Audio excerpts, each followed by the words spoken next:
how to create your next running routine. This past weekend, I put together a workshop going over numerous tips and strategies to safely and progressively plan your next running routine. This information is great for refreshing your memory on what to focus on during your training and for newer athletes looking to gain the knowledge without going through all the struggles of just getting into running. All right, well, hello everyone. Good morning, I'm Dr. John. Thank you for coming out this morning. Today we're gonna be talking about how to program your running routine. Why are you running? Can anyone answer that question? Any reason why you're trying to get into running? I want to get in, make myself fit. Oh, okay, trying to get some fitness.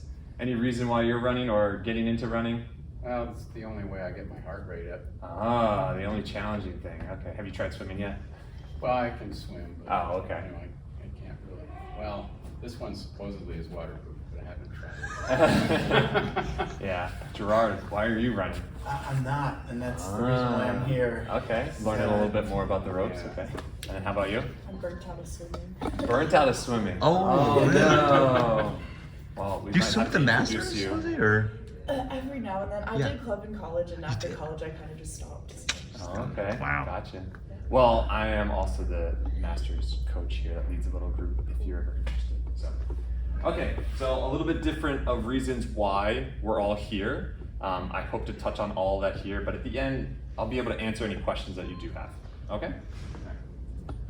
So, my name is Dr. John Mendenhall. I'm a former Division I swimmer. I transitioned over into triathlon to have that community and kind of like try and get my heart rate up, get a good workout kind of sport. I've qualified for Team USA and Ironman World Championships, and I work at Next Level Physio, and I'm the director there. Why you should listen to me? I don't have the fastest times, but over the past couple of years, I've been able to slowly improve. And this is all because of like progression, progressive overload, smart training, being healthy, and following the tips that I go over in the program here.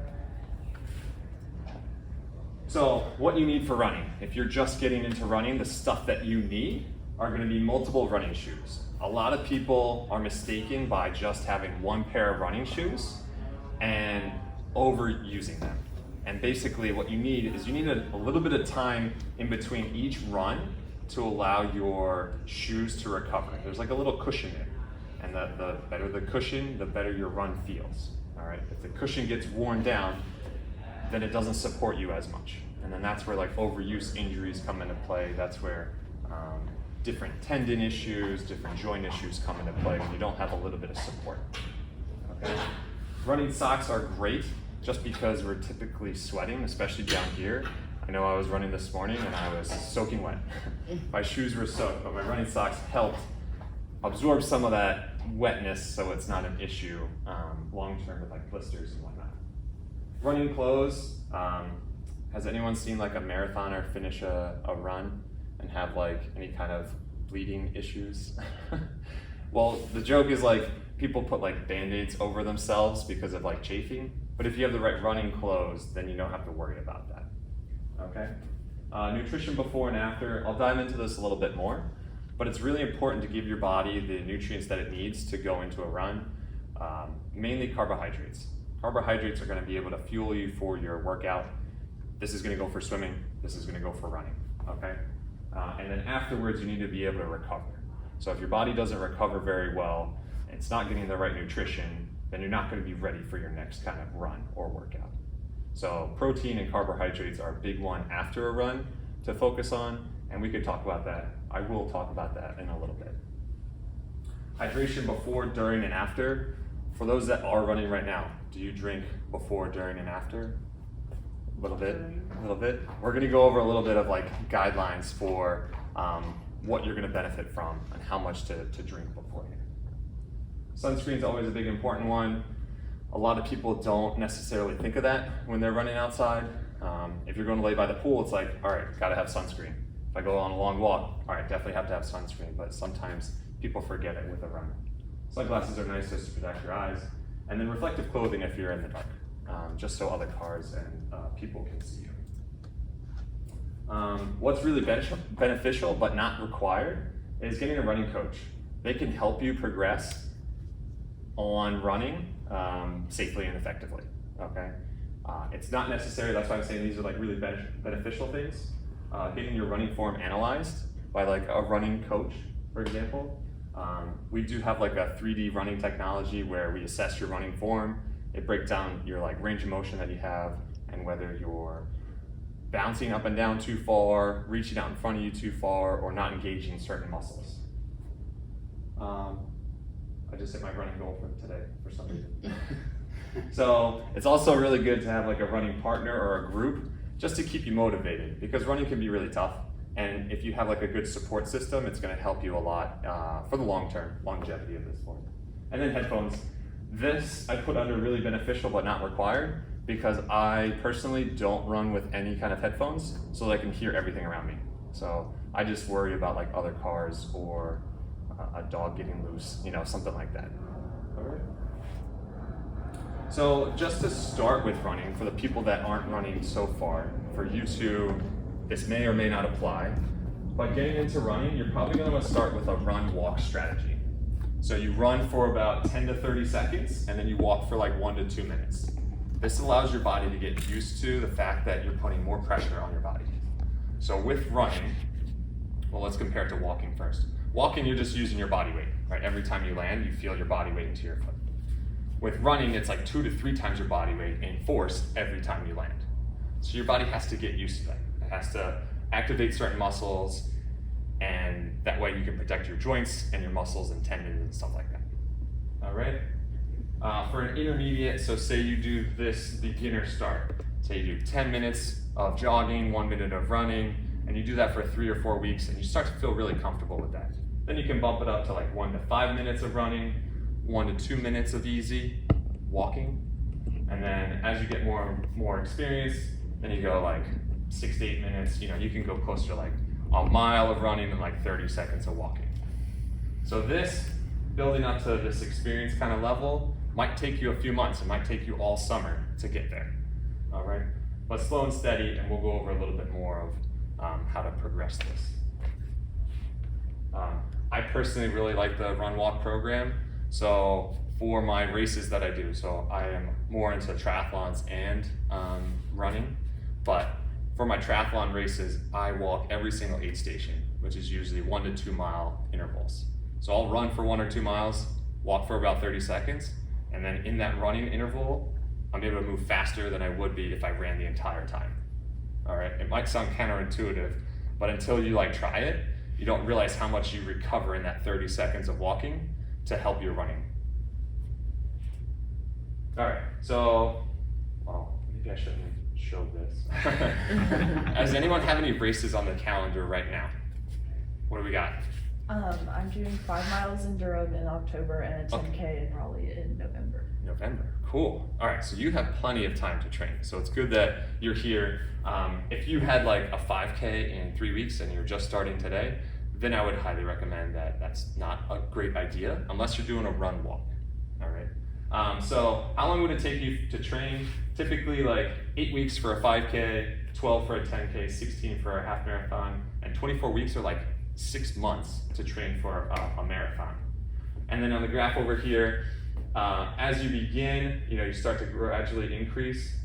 And then what these dips are, these are like recovery weeks, meaning you shouldn't always continue to increase your running form over the long haul. You need to have weeks where it's easier so your body can absorb the training. So typically what I do is I have like 3 weeks of hard building up. So say it's 10 miles 1 week, 12 miles another week, 14 miles, and then I'll drop back down to like 8 or 10 miles in a 4-week period. And then the week after that, it bumps up. Say I start with 11, then 13, then 15, and then drop back down to like 9 or 10. Does that make sense? That 4th week is recovery, and that's allowing you to not overtrain and hurt yourself.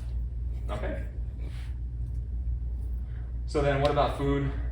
30 to 60 minutes before you run. It all depends on how your stomach is with food. Whenever I try to go run with my wife, I'm like, I need some carbohydrates. So maybe like rice cake, oatmeal, something along those lines, banana, fruit, something like that. And then I'm ready to run, but she needs like an hour. So I'm ready to go out the door, but she's like, no, I'm not ready yet. So you have to know your body whether your stomach can handle running with some food in it, or if you need time to digest it first. But a little bit of carbohydrates beforehand so that you can perform well during your run. Does anyone running right now eat before they run? Depends on what time of day I run. Depends on what time. So I mean specifically eat something for the run. So like if you run in the afternoon and you had lunch like 3 hours before. Not planned. Yeah, not planned. Okay, how about you? Same, yeah. Maybe, maybe not.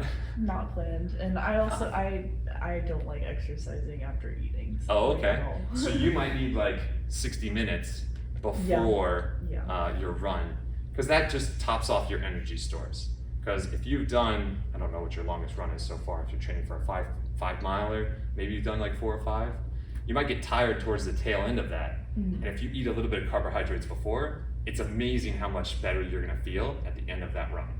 So I don't know how long you're running for or how much time you're running for.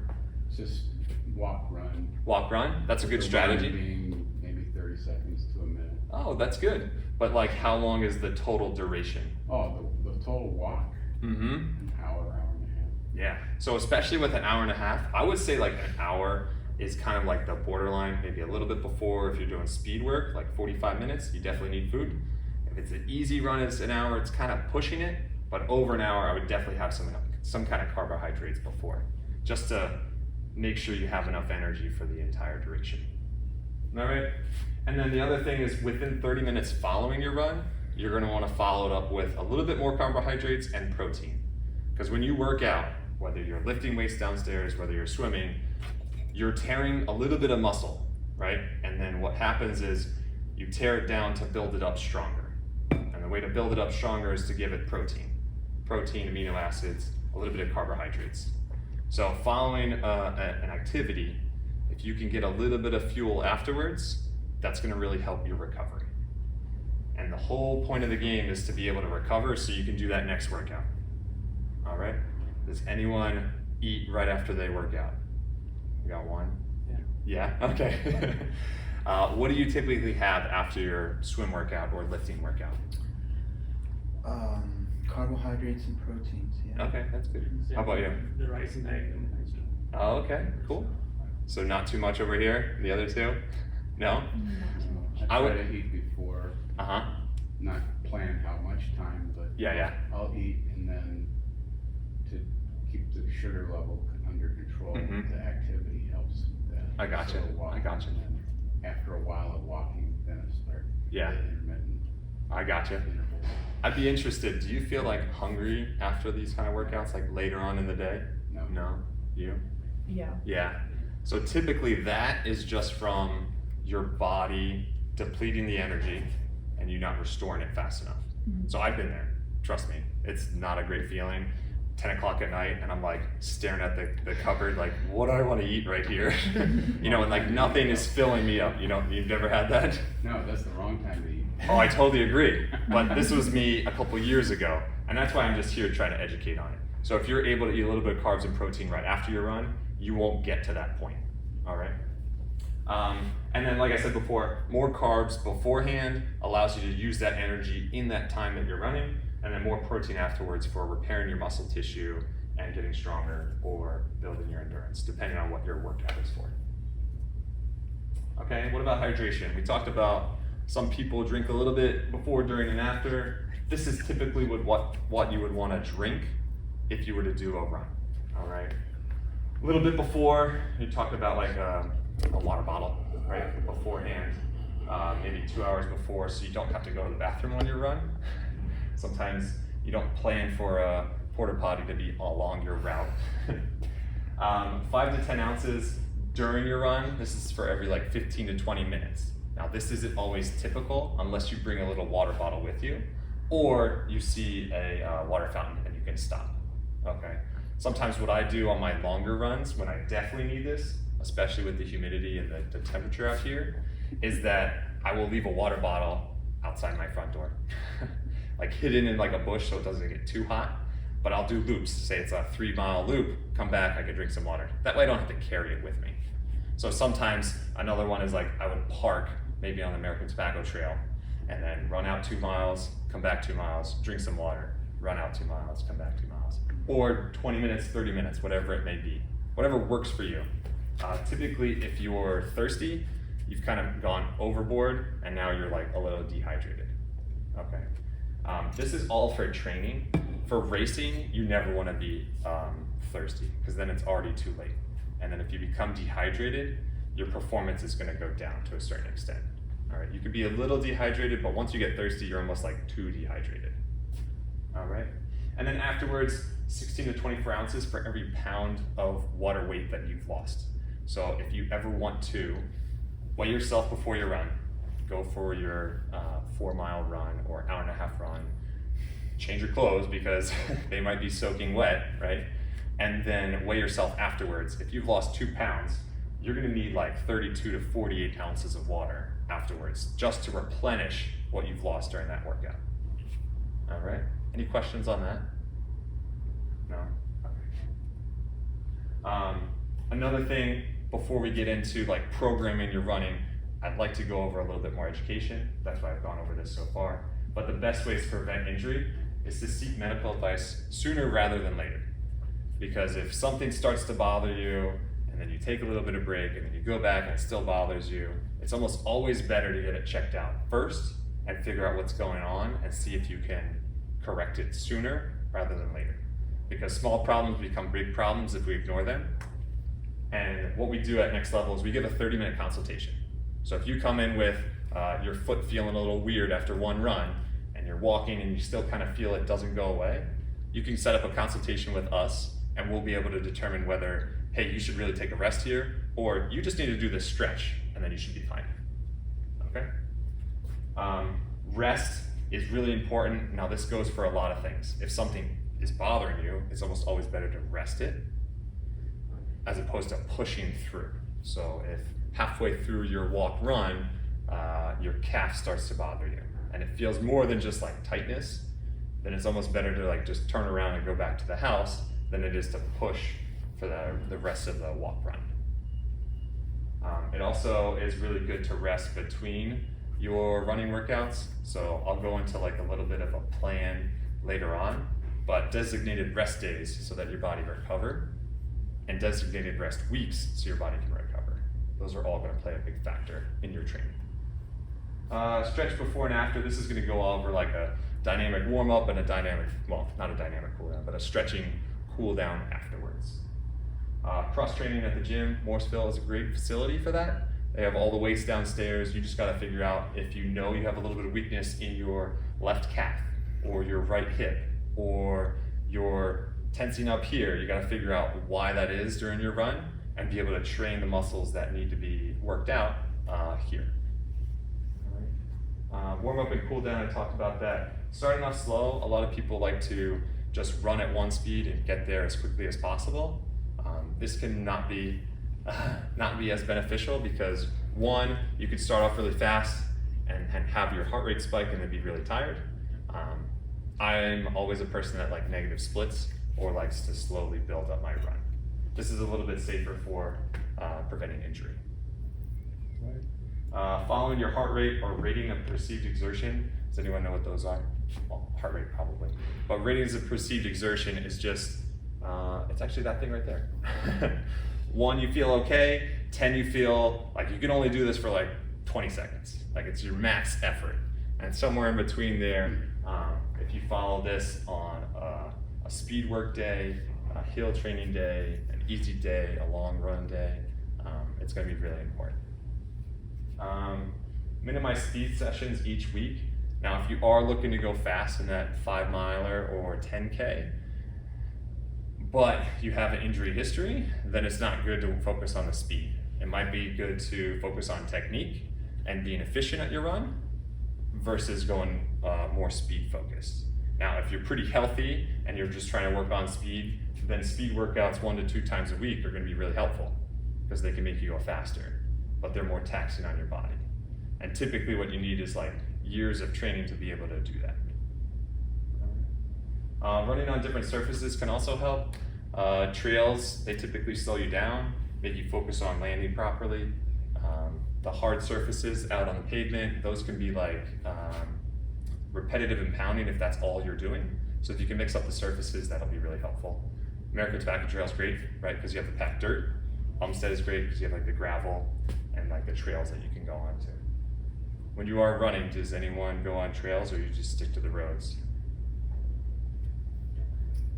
Just on the greenways. Though. Just on the greenways? It's all asphalt. Yeah, okay. How about you? I do a lot of the greenways. A lot of the greenways. It is really nice because it's probably like real close to your home. But I would advise like just mix it up every once in a while. Maybe on the weekend, go for a little drive, 10-minute drive, hit the packed dirt. Time between runs, similar to rest, you want rest days so that like say Monday, Wednesday, Friday I run, Tuesday, Thursday are my recovery days. All right. Changing shoes each run, that's why I talked about having multiple shoes so that that shoe has enough time to rebuild the cushion, right? Because you're compressing it whenever you're landing hard on it. Give it a little bit of time to recover. They'll last longer, not only because you're not using them as much, but also because you're not going to wear them out as fast by running on them every single day. All right. Drink enough, eat enough. We talked about that a little bit more, and then learn how to run efficiently. So this was where like a run coach or run analysis would be really helpful. If you're learning how to run properly, you're going to use less energy, and you're going to be faster, and it's going to be easier. So it's a lot of good things that come from learning how to run. Because was anyone here that was taught how to run?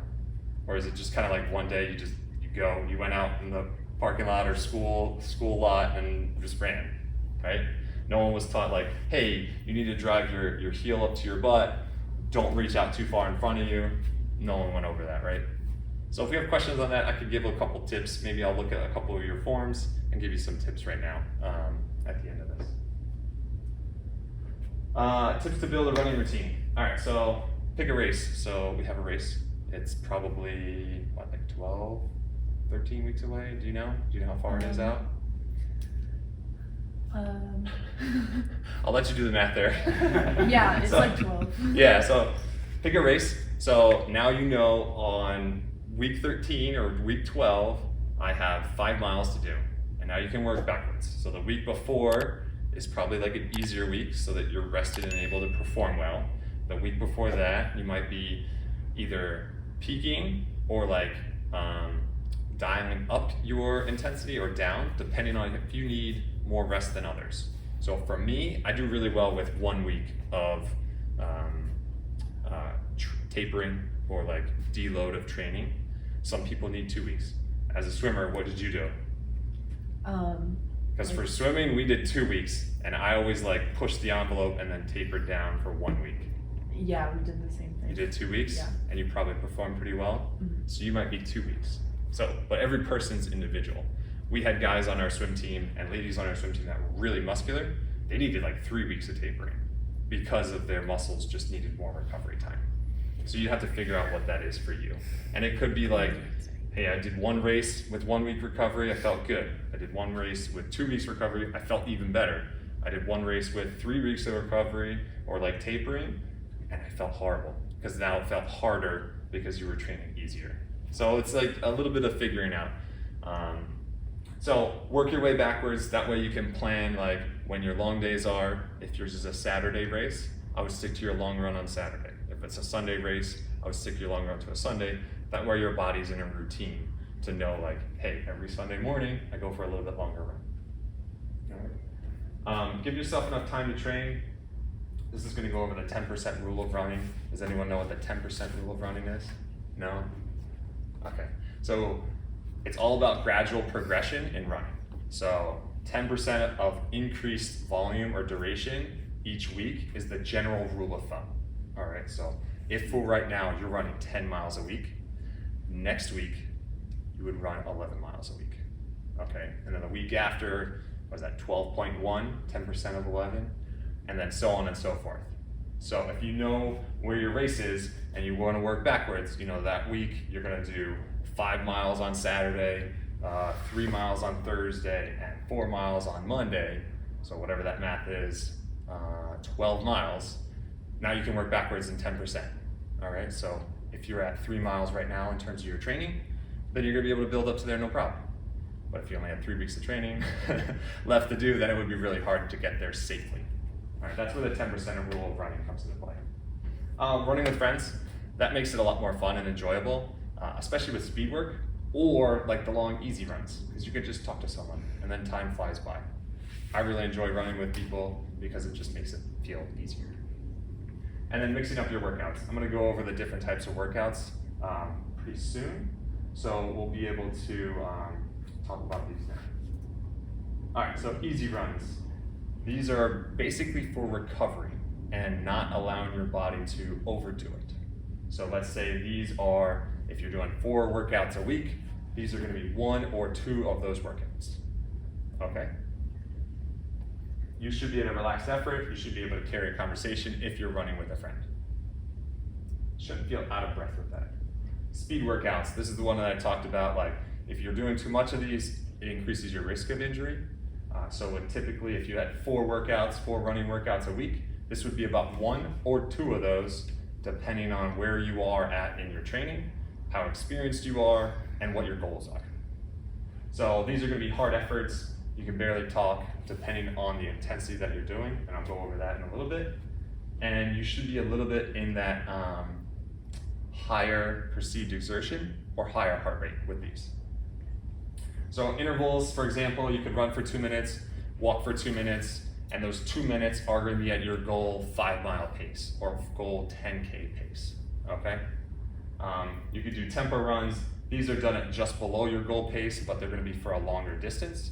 So you could do like 10 minutes or a mile or 2 miles or 3 miles or more on this tempo run at your goal pace to get you more comfortable doing that goal race pace. It's just a little bit slower than that, but it's a really hard workout. And then hill repeats. This one's pretty self-explanatory. Find a hill, run up it, walk down it, do that again and again and again and again. This not only works on proper form, because your running form probably changes when you're running uphill. You might not notice it, but maybe now that I say that, you might notice it. And then it's extremely taxing. So this is kind of like a strength training session for runners. So if you ever want to be a stronger runner, this is going to be one of those things that help you out for the most part. Okay. Any questions on speed workouts? So again, these are going to be like 1 to 2 times a week, depending on where you are at. If you're just getting into it, it's probably better for 1 a week. If you're more experienced and you're really working on speed, maybe 2 times a week. Okay. And then long runs. Big thing here, moderate effort, moderate to easy effort. You should feel pretty comfortable with that. You should be able to talk a little bit. Maybe your breathing's a little bit labored. But the big thing here, 20 to 30% of your weekly mileage. So if you're only doing 10 times a week or 10 miles a week, your long run is only 2 to 3 miles. If you're doing 20 miles a week, right, 4 to 6 miles are your long runs. So this is where some people can get into like a little bit of a predicament, wondering why they got injured when they're doing 10 miles a week and their long run is 5 miles. All right, 50% of their workout during the week is this long run. It's all in one little clip. So if you can space this out, right, do multiple runs or multiple walks to increase that weekly mileage, then the long run is a smaller percentage of that. All right. Any questions on that? The big thing with the 20 to 30% of your weekly mileage is just injury prevention. And I'm a physical therapist, so I'm definitely biased on this. Like, I would rather be able to run for 10 years injury-free than be really fast and injured for the first 2 or 3 years. Okay? And I'm sure no one wants to be injured, right? That's why you want to be here. You want to learn a little bit about this. Okay, so 80-20%, 80-20 rule. Has anyone heard of the 80-20 rule? Maybe a little bit. So 80% of your workouts should be easy, right? That's talking about the easy runs, the shorter runs, or the long run, which is a little bit easier. The 20%, that's going to be the speed work, whether it's the hill training, whether it's the tempo or the interval training, okay? That's only 20% of your workout. Your aerobic capacity comes from the easy 80%, not a lot of speed, okay? And I'll just go over a little bit of heart rate zones. Does anyone know their maximum heart rate? The highest it can go? Yeah? Okay. What kind of numbers we got here? Well, mine's supposed to be around 150. 150. Okay. When I'm running. What do you get up to in your running? 170. Oh, so I would guess that your maximum heart rate's a little bit higher. Well, for the average age. Yeah. 220 minus your age. Right, 220 minus your age. That's one way of trying to calculate a rough estimate. Yeah. Another one is 211 minus 0.64 times your age. So this one might, unless you're a human calculator, I wouldn't be able to calculate it right away, but that might be a little bit closer to what it is. Another one is you could do a test. So there's VO2 max testing out there, there's maximum heart rate testing. You can figure out what your maximum heart rate is out there by certain tests.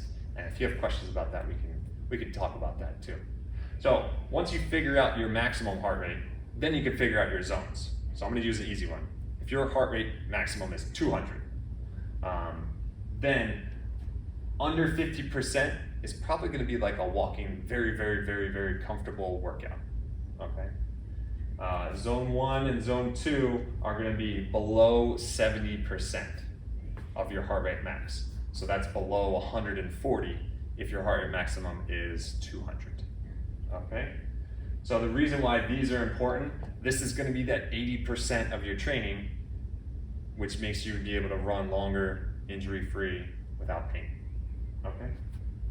I've got a question about that. Yeah. So on the previous slide, so you figure out your max heart rate, Mm-hmm. and then you plan your training zones. Yep.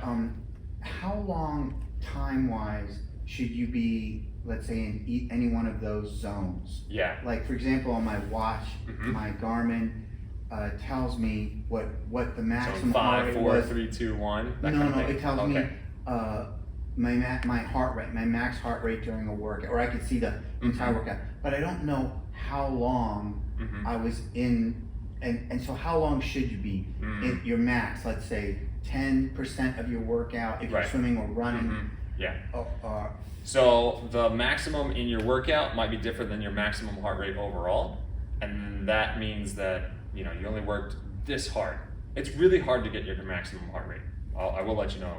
I get sick to my stomach when I get to 90% of my maximum heart rate. right, but so then let's say you're on a 2-mile run, or Yeah. let's say you're on a 20-minute run. Mhm. Is there how Yeah. long or how Right. much do you want to be at that maximum? Yeah. So let's just say it's Training. a 2-hour run. Yeah, 2 hours. We could use that 80-20 rule. That's a general rule of thumb. So Okay. 80% of your workout is going to be easier, 20% is going to be harder. But maybe during that entire week, you had all recovery runs because it was an easy recovery week, right? So you had all 100% on the easy side. During that 2-hour run, you could be 20% of the higher heart rates. And that could be your 20% for that week. So to say. 20% of 120 minutes Right. would be 24 minutes Right. that you want to be A little bit harder effort. or medium effort, whatever Mhm. you plan. Yeah. And we'll talk about the Okay. medium effort too in the next slide. Okay. That's a general rule of thumb, and that's over a week. So if all your stuff is easy, that long run, you could do 20%, but your overall volume, that's a little bit lower, right? So let's just say you had 10 hours of workout that week, and 8 of those hours were easy. You could make that 2-hour run pretty difficult because that's still only 20% of your weekly mileage. Okay. Does that make sense? Yes. And it's a general rule of thumb, Yeah. each workout can have a little bit of speed, or you can have a lot of easier stuff and then have one big workout where it's mostly speed work. Okay? So for this next one, this would be zone 3. This is the green for this my zone heart rate system. 80 to 89% is going to be zone 4, and then zone 5, this is really pushing yourself as hard as you can. You're not going to be able to do it for a very long period of time, and you're going to feel really, really fatigued. So for training, you want to be below this green or below the 70 for 80% of the time on average. For racing or hard efforts like speed work, you're going to want to be in 80% and above. This 70 to 79% is kind of the point where you feel like you're getting a good workout, but it doesn't allow you to recover for those hard sessions. and it doesn't work on your top end speed to improve your speed overall. So this is probably where you feel like, hey, I'm getting a good workout, and you do it every single workout, every single training session, but it doesn't push the needle in either direction. It doesn't allow you to recover enough so that you can do faster speed work, and it doesn't push your speed fast enough where it makes you faster overall. So this is kind of like, I don't want to call it the danger zone, because it's not like implying injury or anything like that, but it's the point where you have a good workout feeling, but it doesn't necessarily improve your performance. Okay, so that's why it's important to get like your heart rate zones and be able to go fast on those faster speed workouts and slow on the easy or long runs. Okay, or the recoveries between these hard sessions. So if you're doing the intervals and you're running for 2 minutes and you can get to the 85% of your heart rate max, that's good. But if you're still at 80% on your recovery, you might need more recovery so that you can push it again to get your heart rate up here. Okay, so enough talking. I want to do a little bit of a warm-up. So I'm going to just show you a little video that I made, and we're all going to stand up and go ahead and do it, okay?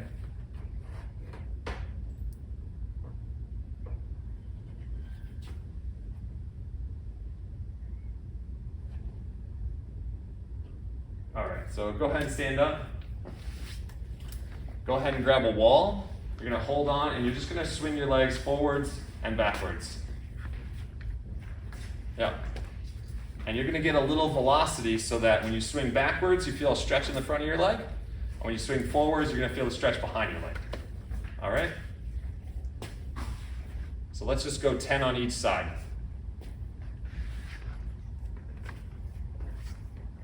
Does anyone warm up before? You can go on the other side too, or just hold right there.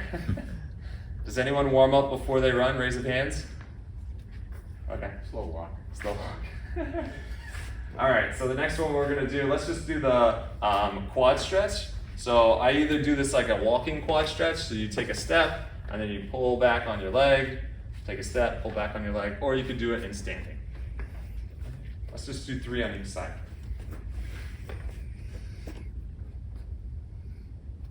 All right, so the next one is gonna be stretching the front of your hip again.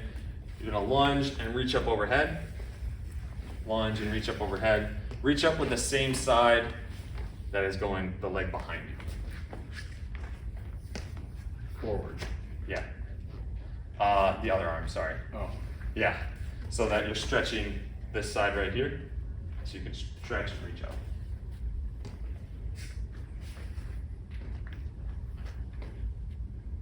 Good. And then we're gonna do a little bit of butt kickers. So I want you to think of driving your heel straight up to your butt as opposed to kicking back like this. So bring it straight up. Good. That's gonna activate your hamstrings a little bit. And then the last one, you're gonna go high knees. So you're gonna bring your knees up like this, run in place. What this should do is should start to get your heart rate going. So when you do run, it's already up a little bit. I can see some people are starting to feel a little bit of the heart rate going. That's good. Cool. All right, we can sit down. Just 82. Low heart rate there.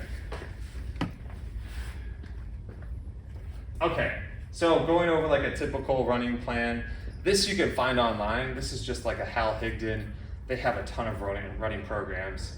You can go novice, beginner novice, intermediate, expert level, pro level, and they'll be able to give you a designed typical running plan. Now, a coach would be able to adjust this based on your lifestyle. So say week 1, you're able to do 100% of the workout. You feel great. Week 2, you go on vacation and you thought you had more time to work out, but friends, family, they make all these changes and you can't do the workout. So now you have 0 running that week. And then you go to week 3. Do you still do the exact same thing as week 3? No. We got a couple people like, maybe I jumped into it. That's where like a coach or someone that you can talk to would be able to be like, just do like 3/4 of it, or do half of it, or don't do any of the speed work, just do all the easy stuff. Start to build up your endurance back again. Or maybe you just restart it, right? So that's why it's important to have like the time frame know what your life schedule is, and if you follow a plan like this, you just need to think like, hey, I might need to adjust this just a tiny bit because life happens, and that's normal. So this is just a typical one. Maybe you have a rest on Monday, then a 1.5 mile run, or let's just say it's a 20 or 30 minute run. Then you have a rest on Wednesday, then you have another 20 or 30 minute run. Rest on Friday, another 20 or 30 minute run. And then on Sunday, you have a 30-minute walk. That way, you have 3 runs, a little bit of walking to help improve your ability to be comfortable walking on your feet a lot, and that starts to build your endurance. So then the next week it's a little bit more, and the next week it's a little bit more, and a little bit more, a little bit more. And then it all goes down to whatever race that you have. Any questions on this? No? Thank you for having me. Thank you for coming out. And then, are there any questions?